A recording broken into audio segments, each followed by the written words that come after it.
Wominjenka, or welcome everybody to our webinar this afternoon. I'm on Wurundjeri and Bunurong country, in fact the summer hunting grounds of both of those nations here in southeastern Australia. I'd like to acknowledge that we're all tuning in from various First Nation places around the country and pay my respects to elders past, present and future, and to the deep cultural connection that those First Nations people have to country. Before I introduce you to our speaker today, I'd just like to go over a couple of housekeeping issues. So there's two tabs down the bottom of your screen. One is chat and one is Q&A. So the chat function is to tell Kamal how great you think her work is and how much you enjoyed her presentation. If you'd like to ask her a question that we'll put to her at the end, put that in the Q&A box. That would be greatly appreciated. So without further ado, I will introduce Dr. Kamaljit Sangha from Charles Darwin University. It's really great to have her input to this webinar series. And without further ado, I'll hand over to Kamal. Thanks, Kamal. Thank you so much, Bev. Thanks for this opportunity to be able to convey what we've been doing up here in Northern Australia. And thank you everyone for joining today. I hope you get something new that's happening actually in northern part of Australia. And as Deb has mentioned, the topic for my research is about valuing ecological assets. And I'll include both bushfires as well as other natural disasters, floods and storms.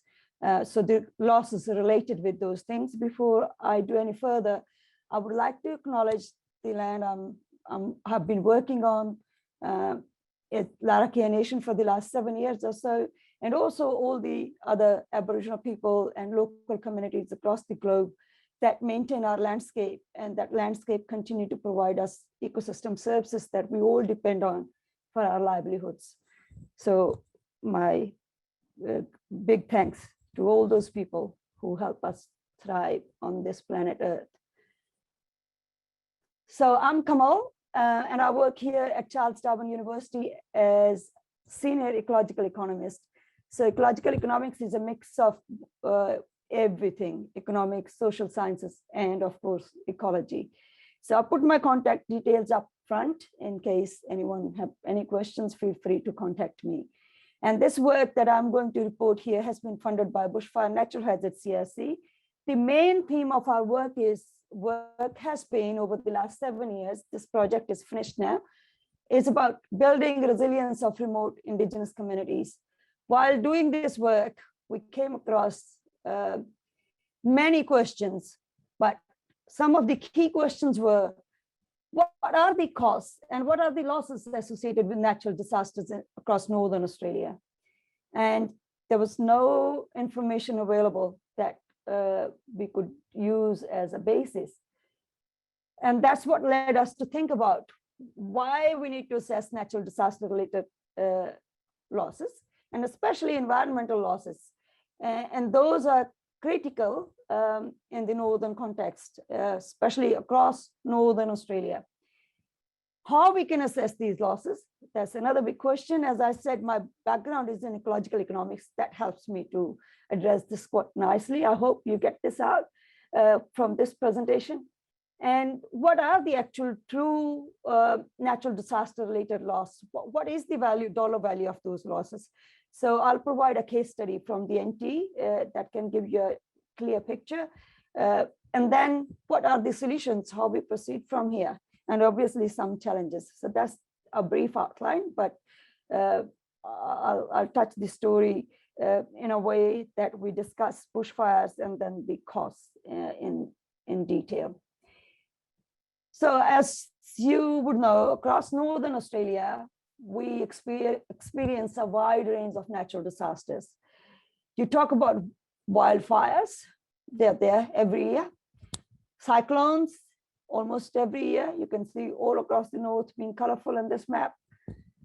You talk about floods, all the northern communities, especially remote indigenous communities, they experience serious floods every year. And most of our research that I'm going to talk about at this stage, especially wildfires, I'm talking about tropical savannas, that's this light yellow color. These tropical savannas, they are very rich in biodiversity and quite unique globally for being the only swath of relatively unmodified ecosystems. So these tropical savannas, they cover about 1.9 million square kilometer area, which is about 1/4 of the Australian continent. So it's quite significant. And having those wildfires in the north, I mean, there are so many issues. So this map just shows that how common bushfires are across the north. And many people don't hear about these bushfires. All these yellow and red areas in Cape York, Top End, NT, and the Kimberley, they're getting burned almost every year. So the fire frequency is that these red areas, yellow areas, purple areas, they're all almost having fires every year.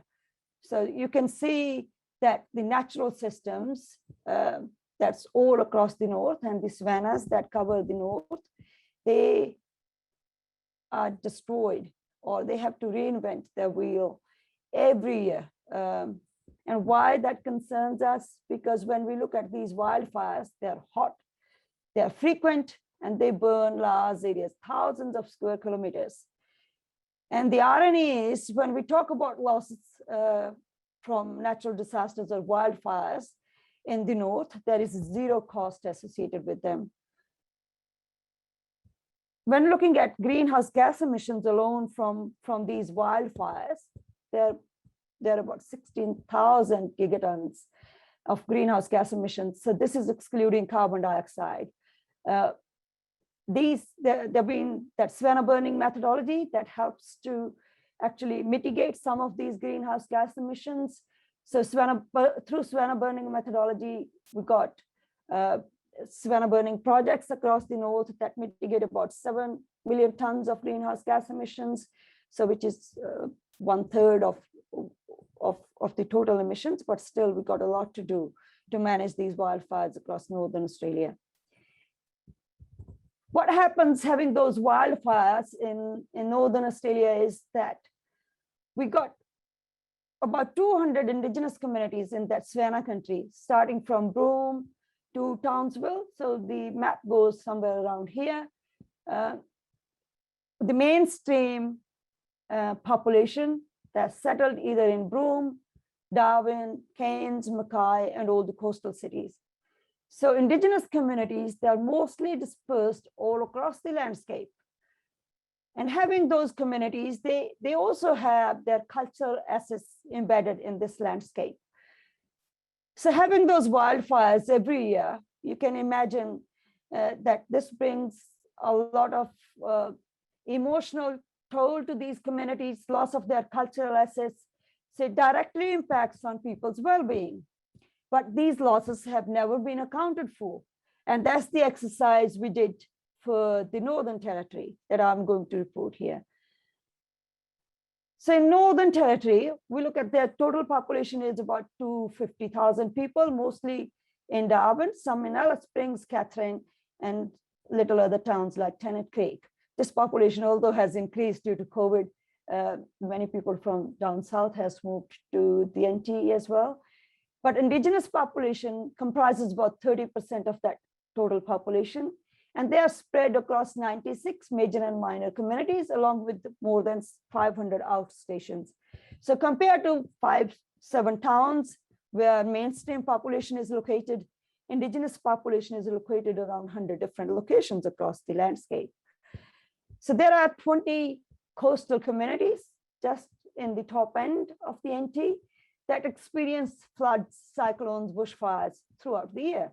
So bushfires in the dry season these days, and once the wet season starts, which will be November, December, January, February until March, they'll be experiencing, cyclones, storms, and floods. So there are many intangible losses and there is no account of these losses that actually cause damage to the natural assets that's embedded in the landscape, cultural assets, and the well-being of people that gets impacted, seeing that the landscape is not healthy.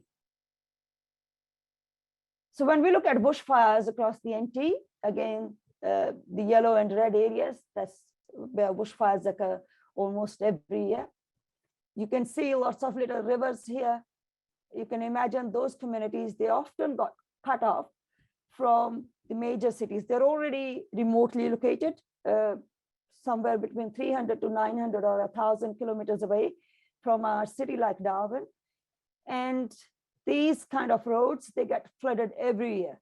So you can see people get isolated during the wet season for 3-4 months, from December, January, February, almost 3-4 months every year. And this is a common event. And same with bushfires. When we look at archaeological sites all across the north, there are thousands of them. So thinking about what gets damaged, it's all intangible. It's all that doesn't flow in our normal market systems. But when we are looking at losses, so these kind of losses got hidden because we don't have a dollar value attached to them. So when we look at the standard assessments of natural disaster related losses, so Australian Business Roundtable for Disaster Resilience and Safe Communities, they assessed the costs for the NT worth about $50 million a year. They didn't cost any of the bushfires that burn thousands and thousands of square kilometers in the north. When we look at other databases, Insurance Council Australia or Emergency Management Australia Austis database, there is nothing about bushfires. The Australian Government Disaster Declaration Database, that registers only one event to date, which is 2011 Central Australia bushfires, and the cost with that one was about $3.05 million.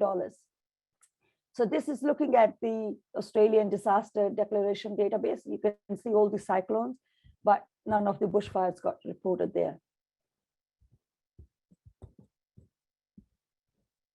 So our argument is that if we really want to plan for good policies and good programs to mitigate natural disasters, we should be actually looking at what are the natural disaster related losses, what are those real values, what are the real assets that we lose to these natural disasters. So we followed the World Bank framework and we applied some ecological economics techniques to look at what are the direct losses and what are the indirect losses. So some of the direct losses, marketable ones, are often captured in some of the reports that I earlier mentioned, but non-marketable losses, such as loss of ecosystems and their services, cultural assets, they're not reported anywhere. They're hidden, or they just do not account for any of these losses when we make our decisions about how to manage natural disasters. We look at indirect losses. Marketable losses, again, gets reported in some reports, but non-marketable, which is impact on people's well-being, loss of water or loss of public amenities, those things don't get reported. So we try to account for those things in our assessment. So for the NT, the total losses were actually about $156 million a year, compared to what Deloitte's economics reported, which was commissioned by the Australian Business Roundtable. That was about $50 million. So this is, much higher costs than what they have assessed. So marketable costs are, again, very minimal. But when we look at non-marketable losses, they're about $95 million just from bushfires. And I want to highlight here that we looked at bushfires that are of size greater than 100 square kilometers. And we imagine these are only hot fires, and they caused loss of ecosystem services. Ecosystem services, I would like to explain here, are the services that flow, which are the benefits as well as goods that flow from the natural systems to humans. So for example, having a healthy landscape, you and I, every one of us, we are benefiting from healthy natural landscape because we get access to clean air, good water, and good quality of food. If we don't have a healthy landscape, we will have a big loss of those services. So that's why we try to interpret these losses, especially from indigenous perspectives, for indigenous peoples who are spread all across the landscape. So we also assess separately this loss in terms of indigenous well-being, which is much higher than $95 million a year. So we also looked at marketable indirect costs, which were about $47 million, looking at the ND RRA categories A and B. Happy to talk about these in detail later on. When we looked at floods, which are often not reported in any of the costing assessments, the average annual cost of floods in the NT is about $3.8 million. And if we look at the annual costs overall over the last 9 years since the time period that we covered in our study, the total costs are about $68 million. So if we look at the figure together, it gives us a much more idea what's happening in terms of natural disaster related losses. So now comparing what we did with the standard assessments. So in Insurance Council Australia, they report only for cyclone related losses, about $6 million. So Australian Business Roundtable for Disaster Resilience and Safe Communities, they looked only at cyclones and projected about $50 million worth of losses.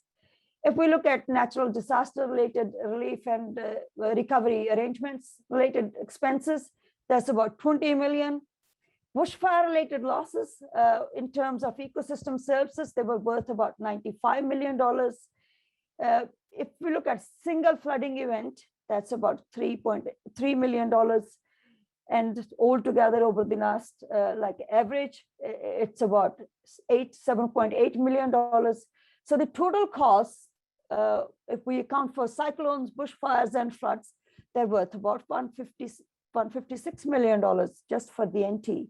And you can imagine these costs if we look at North Queensland as well as northern part of Western Australia. These costs are going to be huge because there are lots of indigenous communities and other local communities that are spread all across the northern landscape. So some key messages from our work is that there are significant non-marketable losses.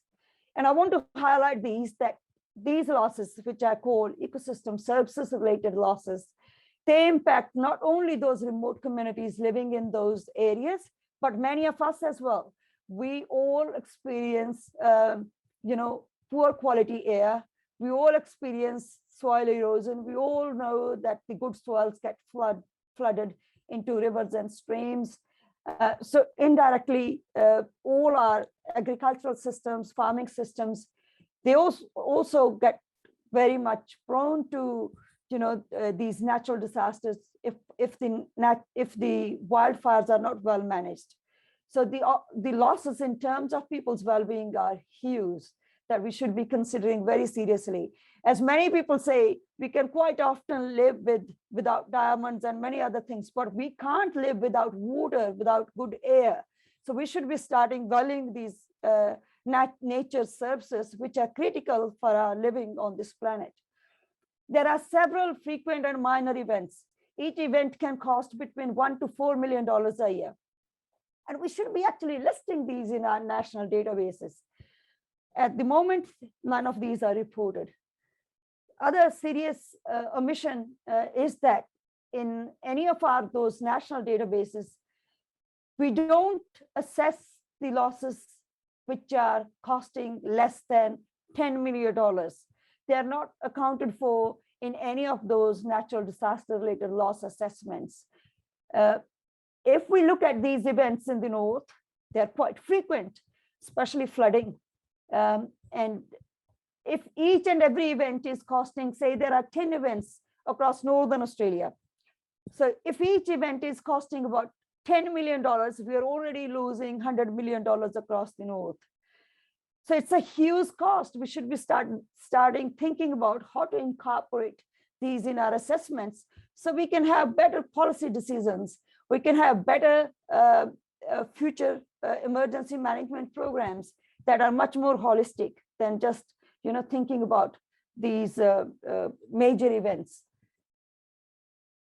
So the possible solutions are, I believe that we can move from a situation like this, where we get everything burnt, the natural landscape that actually supports our livelihood on this planet, to something like this, which is well managed. And Indigenous stakeholders in the North, Indigenous rangers working across Northern Australia through savanna burning projects have demonstrated this quite clearly. They abate now up to 5 million tons of greenhouse gas emissions by having projects on their lands all across tropical savannas. There is an economic rationale for involving Indigenous communities in emergency management sector.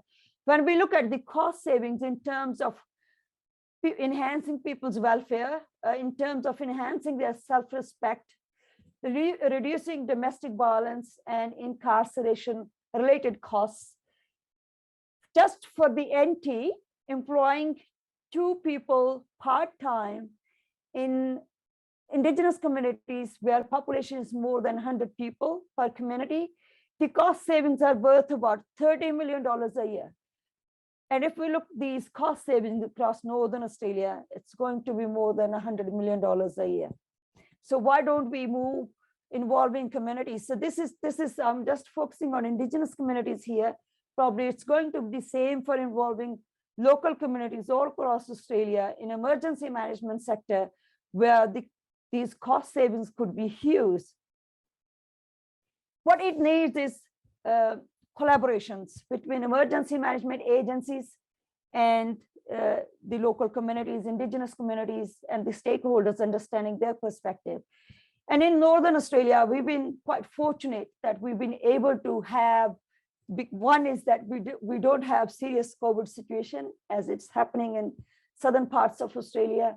The other is that we got willingness among the emergency management agencies and also the Indigenous stakeholders. So we had our first ever, its own kind of forum in November last year, where we had Indigenous rangers and senior traditional owners all across Northern Australia, from the Kimberley, top end, the NT, as well as Northern Queensland.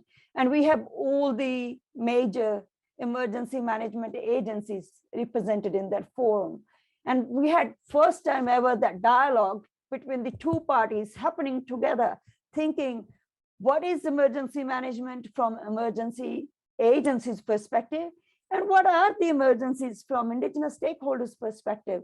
So this has opened up the doors to have that dialogue and to continue that discussion, to evolve that good participation models where we can come up with solutions which actually offer a win-win situation for both the parties. So we need to build those collaborations, but those collaborations should be genuine. There should be equal participation, and we should develop an integrated approach where community interests and values are equally respected. We should involve and encourage local communities, not just to call out for help in emergency situations, but also in decision making. This will give a bit of empowerment to people from local communities, Indigenous communities. And this kind of model is already happening in countries like Japan, where local communities are playing a much more pivotal role in making any decisions about emergencies in their own little communities, and that they get informed to the top layers. We need to invest in both emergency as well as environment management together. At the moment, emergency management is happening at its own level. Environmental management is happening very separately in isolation of any dialogue between the 2. There is such an overlap. For example, for bushfires, the way bushfires are managed, it's part of the natural environment, biodiversity, water sources, everything gets impacted with wildfires. from emergency perspective, it's having a huge risk to infrastructure, to the natural assets, building assets, and all the major enterprises that's embedded in our landscapes, especially farming enterprises across Northern Australia. So having communities embedded in our decision making, developing those equal partnerships, respectable partnerships, genuine partnerships, and building bridges between different disciplines, bringing the agencies together can offer us a win-win situation, and it delivers us huge cost savings. The benefits are going to be huge in this space. Especially, it can help us to meet our national targets to build resilience in remote Indigenous communities. So when we look at Northern Australia, as I highlighted earlier, there are more than 200 Indigenous communities just above this green line, which is above 600 mm rainfall ISO height. And these communities, they're well dispersed across the landscape. They got permanent residency. They're not leaving that land. They are living on their land for thousands and thousands of years. They got cultural understanding how to manage that land, and they got significant land rights all across the north. So it's actually co-designing and co-building those arrangements, the partnerships that can deliver us a landscape which is well managed like this, and that delivers us benefits in terms of ecosystem services that I highlighted earlier. Managing a landscape like this saves lots of costs, managing pests and weeds and managing natural hazards in vast open landscapes where population is minimal. And also managing a landscape like this helps us to access good air, good quality air, water, and to secure many farming enterprises that's embedded, many farming and other land sector-based enterprises, which are embedded all across the landscape. So there are huge cost savings in building these partnerships. This presentation is based on some of these papers, if someone would like to access these. And I would like to thank all the traditional owners and the rangers who've been part and parcel of this whole shaping the presentation that I have presented to you. And my special acknowledgements to bushfire and natural hazards CRC for actually enabling us to conduct this kind of work where we could highlight what these losses are, what worth they are. And I hope they can inform some policies and programs in the future, how we can improve managing our natural disasters and mitigating natural disasters in working together with communities. So any questions, please let me know. Thank you so much.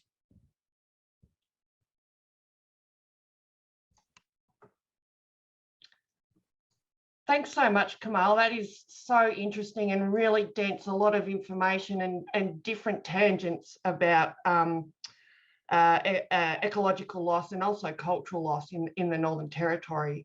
So we do have a couple of questions in the chat.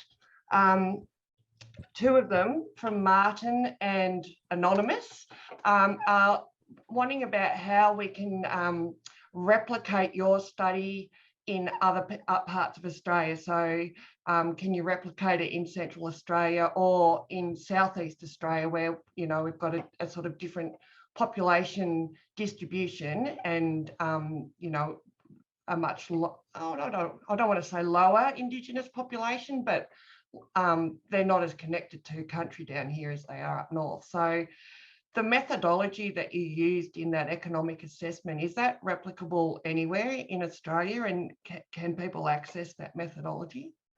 Certainly, Deb. So we looked at, that's why I didn't present the data for loss of Indigenous well-being, which is huge. So those losses are worth about $275 million a year.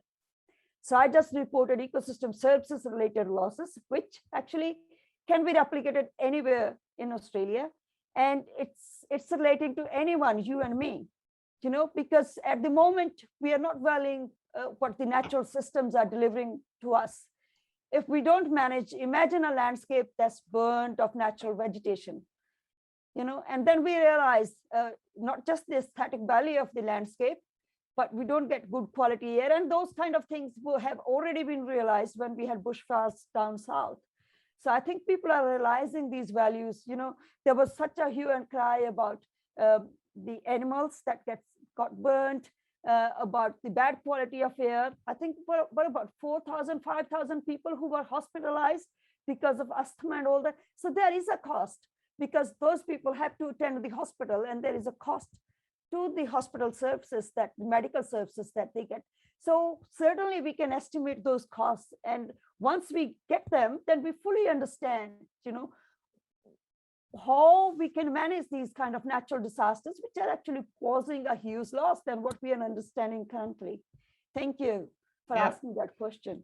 Thanks, Kamal. Yeah. Now, look, Julian and Matt have both made comments, and I'm just going to tie them together in a little bit and then ask you to comment on it as well. So Julian's sort of expressed surprise that you've got fires up there, Annerley, in the Northern Territory. And I have to say, when I was studying and, down here in the South, where, I learned about 10 to 15 to 25 year fire return intervals, and then started work here and got to go up north, and I did learn about that their fire interval return is 1 to 2 years. So, and that ties into Matt's question about reduction in emissions for carbon accounting. And because the fires are so regular up in Northern Australia, they are able to calculate their emissions quite accurately. And Kamal works with Jeremy Russell Smith, who has devised the carbon accounting method that they use in the savannas, and it's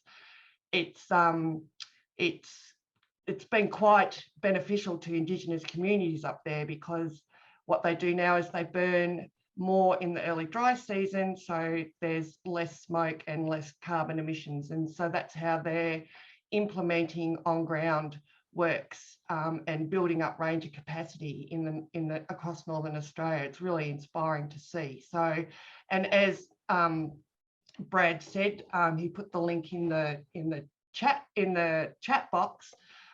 You can access that information about how that's done.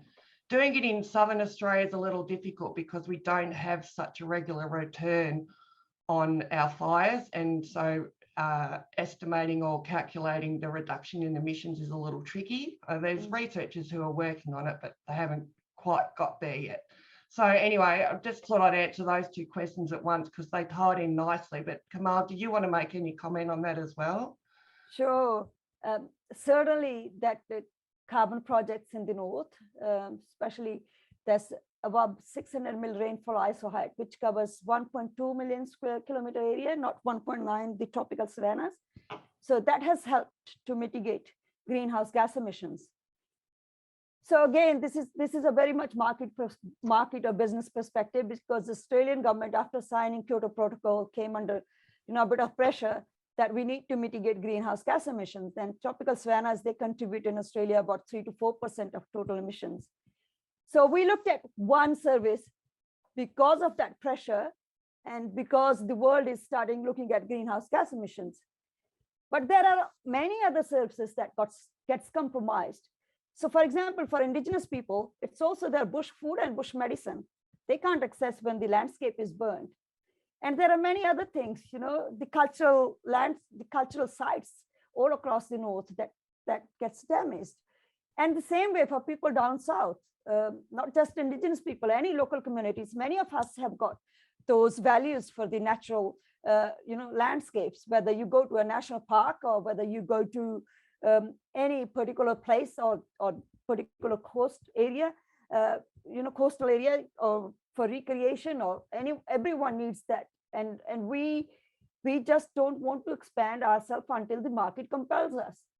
So if we started looking in advance, carbon is just one part of ecosystem services, where our team at the Darwin Center for Bushfire here, Darwin Center for Bushfire Research, has quite nicely developed that methodology, which now accounts for greenhouse gas emissions. And we are actually wanting to now expand that methodology in some ways to carbon sequestration and also broader socio-cultural services. So we can look at holistic picture of ecosystem services. So we recently published a paper that looked at what is actually the total value of ecosystem services that got delivered from indigenously managed lands, and it's billions of dollars.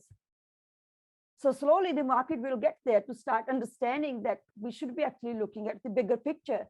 And that's what can be applicable down south, that if we start valuing our natural landscape, the services it delivers to us, we will be looking after it much better than what we are currently doing. So carbon methodology is one. We need to develop many more of those kind of methodologies. People going to those landscapes, visiting them during their holidays and all that. It's very hard to imagine living in a landscape where we don't have nature's beauty. And I hate to tie COVID into a discussion about bushfires, but having been locked down for a very long period of time in Melbourne, I think people can really appreciate even their local patch of land now as a place to escape to. So anyhow, I digress. So a question from Philip. Is political red tape across all agencies and land owners hampering the management of the land? That's probably outside my area. I can't directly say anything about that, but I can say this, that at the moment, the way we work in silos, emergency management and environmental management, there is not much happening that's common, although there is a lot common between the two. Same with indigenous people living in communities, emergency management in different states and territories across the north, I can say. There are some exceptions, beautiful work that Queensland FES is doing with some communities in Cardwell and also in the Gulf. And same DFES is doing in the Kimberley with a couple of communities. They got volunteer model brigade set up in those communities. So they have come out of those barriers. So there are examples that we need to look at, but there are not that many across the north. And that's what we would like to see. So once we can demonstrate that these partnerships can work, I guess the political barriers will disappear. That's my hope. Yeah. So from Martin, so all the costs you've talked about have been expressed in dollars, which is understandable because that's the language that most people speak. But he wants to know what economic terms and descriptions would Indigenous communities use to assess and value their losses?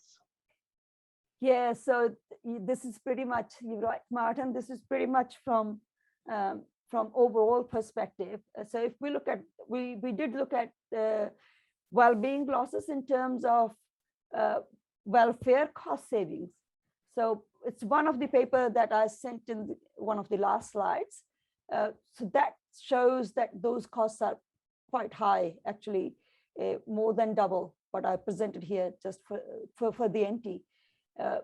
But if we actually want to do a real assessment, talking with each and every community and seeing their connections and then costing them, I would imagine that the losses are going to be huge. And even understanding this very conservative figure can tell us how far away we are from reality. You know, it gives us a little bit of idea that if we really look at these losses carefully, there are huge losses. And if we build those partnerships, that's where we can start thinking about collaboration, talking across the sectors, not just one sector managing it, and distributing those responsibilities. Probably, I'm looking at what is the solution. The losses are really huge. And once we understand it, that's how we can inform our future programs. Great. I'm not sure that you would necessarily know the answer to this question, but is there data from wet season burning as practiced in Kakadu in the late 1980s as a means of reducing intensity of speargrass fires? There may be. Some of my colleagues have been working in that space. If someone is interested, I'm happy to email the details and they can contact those people. Yeah. Yeah. And an anonymous has got another question. Do you see value in active fire suppression in the tropics for late dry season bushfires? They know to date that this hasn't really happened, but it should. And how can we help to scale that up for ranger groups? So this is more about suppressing, but actively Fire suppression, yeah. Yeah, but I mean, I believe that we need to work whatever way we can to save ourselves from wildfires. Either we manage wildfires early in the dry season, which is a preferred way if you want to also earn some carbon credits, or we want to actively suppress fires. I'm not a fire ecologist, I'm not a specialist in that, but Jeremy can certainly answer this much better than me. So my job is more about, understanding what goes with those losses if we don't do things in the right way. Yeah, and just from my experience talking to people at Bushfires NT, sometimes suppression is not viable just due to the scale of the fire and access. So yes, it is a difficult thing. But I also know that ranger groups have been trained up in things like air suppression and use of equipment and all that sort of stuff. So yeah, I love seeing them with their leaf blowers on their back, using those to put fires out. So yeah, so we got about around 600 rangers all across Northern Australia now who are actively involved in fire management. So whether that's, I believe that most of them is like burning early in the dry season, but certainly there are some who will be doing suppression later in the season. Now, Les obviously didn't get the memo about putting questions in the Q&A instead of the chat, so but I'll allow it. The new accounting methodologies that are developed for different services, is there a best practice way to avoid the double counting error of overvaluing a particular place or area? Yes, so quite often people can do that, that counting error. But as an economist, I think one need to be very careful that we shouldn't do that. At least in this case, we haven't covered anything that's been twice costed. So have a look at those papers that can give you some insight. And I'm very happy to answer any questions. So it is a possibility, but the one who is responsible to do that exercise, I believe, should be very careful. A question from Ed. Is there scope in the methodology for understanding the cost of natural disasters in the desert as caused by climate change? The effects of drought and wildfire are mitigated by ranger groups, but their work is often undervalued. Yes, I agree, Ed.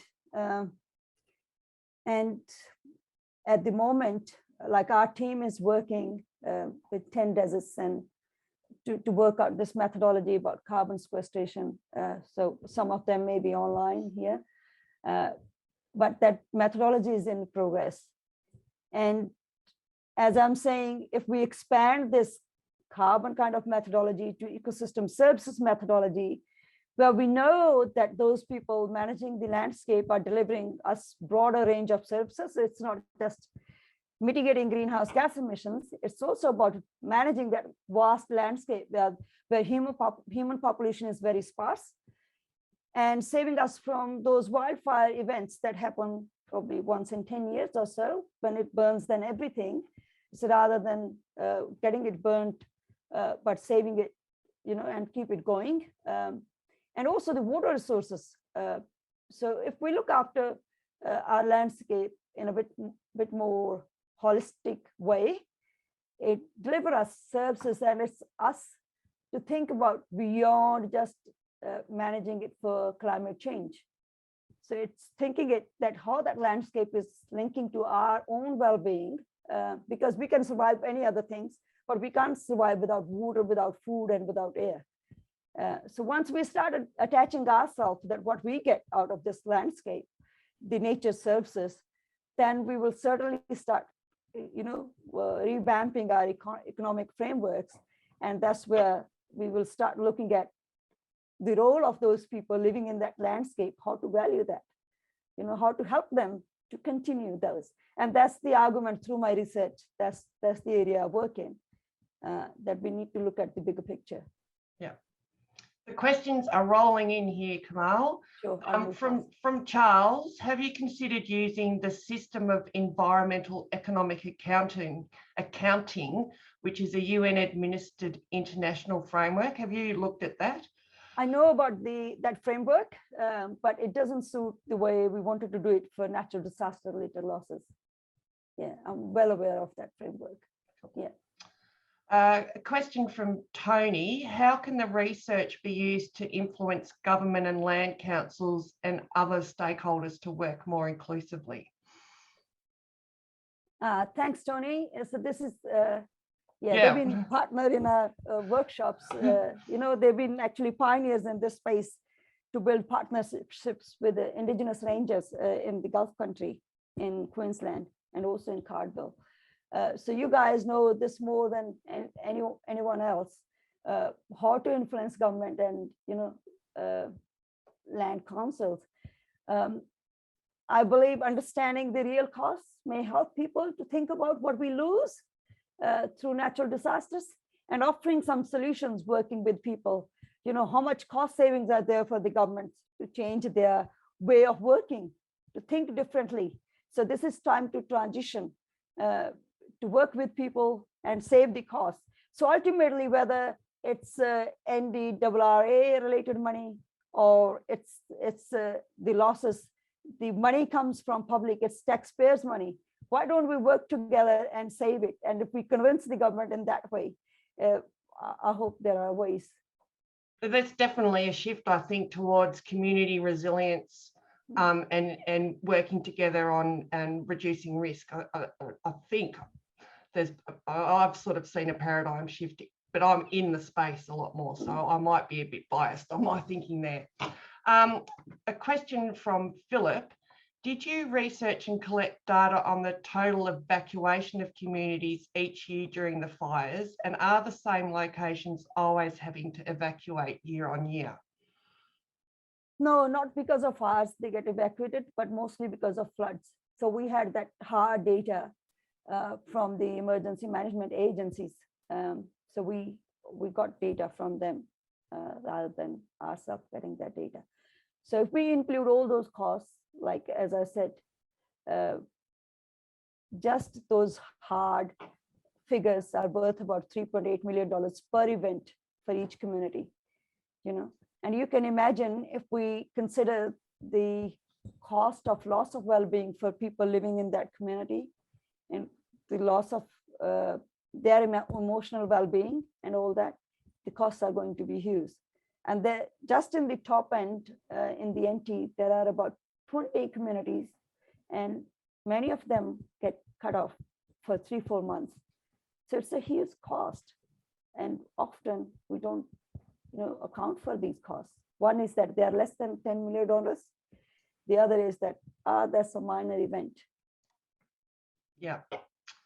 A question from Simon: should land managers, like local government, have in-house prescribed burning teams to reduce the demand on emergency services and provide a more ecological approach to burn programs?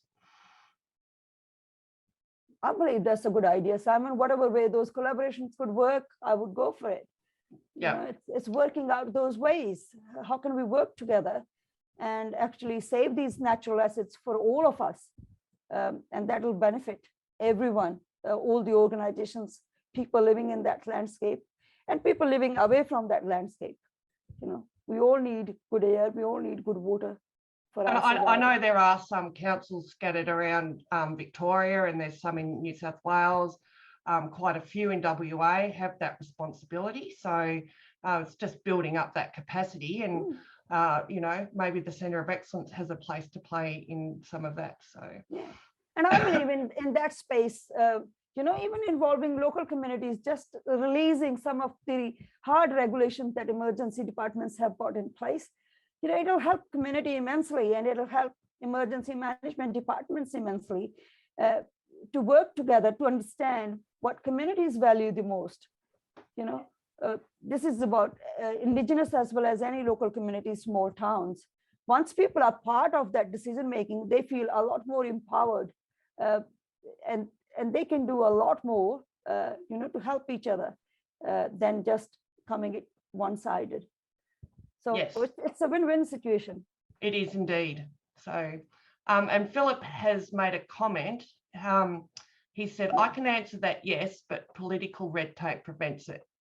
silos. So yeah, so that's where we need to bring a change. Yes, Philip, I agree. yes. We need to actually demonstrate case studies like DFES has done in the Kimberley and KUFES has done in the Gulf and Cardwell, to show that what are the benefits having people. So having that assessment, it helps for the government officials to understand that these arrangements bring a lot of benefits, although there is initial investment to upskill rangers and all others in this space. But the benefits are long-term. Those people are going to live there. They are permanent residents of the landscape. Why don't we change those political structures and the frameworks that prevent that? Somebody has to bring that change. And I believe that change should come. Fingers crossed, hey? Now, I'm not sure how you say, is it Wislaw or Wislaw? Would extended community fire units as successfully deployed in New South Wales and ACT be useful to consider in the northern regions of Australia? I guess we kind of need to have a bit more understanding of those community fire units to be able to answer that question. But I'm saying here, not just the extended fire units, but actual genuine involvement of community members at each and every step in planning. For example, in the NT, we got, emergency management plans, and they're often kept in police stations. And the communities, anyone from the community doesn't want to visit a police station to look at the plan.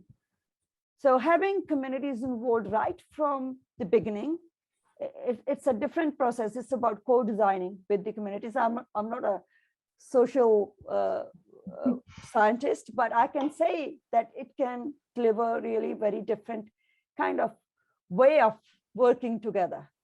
And that's what we want, the genuine approach for building these partnerships. Well, Kamal, that's the end of the questions. I think it's going to be up to you and I to get out there and speak building community partnerships and valuing ecological assets in bushfire management. I know lots of people online are really keen to see that happen as well, and are engaged in it at the moment as well. But I'd just like to thank you for your time today and thank everyone for attending, and we'll see you next time. Thanks. Yes, we got Fire Forum up here in Darwin next year in February. Oh, so yes, the Savannah Fire Forum. It's really worthwhile going to, even if you want to understand about the carbon market and how Indigenous rangers are engaging on country to deliver those programs. It's really fascinating. So I'll learn a lot going to those. So, yeah. So welcome to escape down south and come up north. Yeah, thanks. All right. Thanks, everybody. Thank you.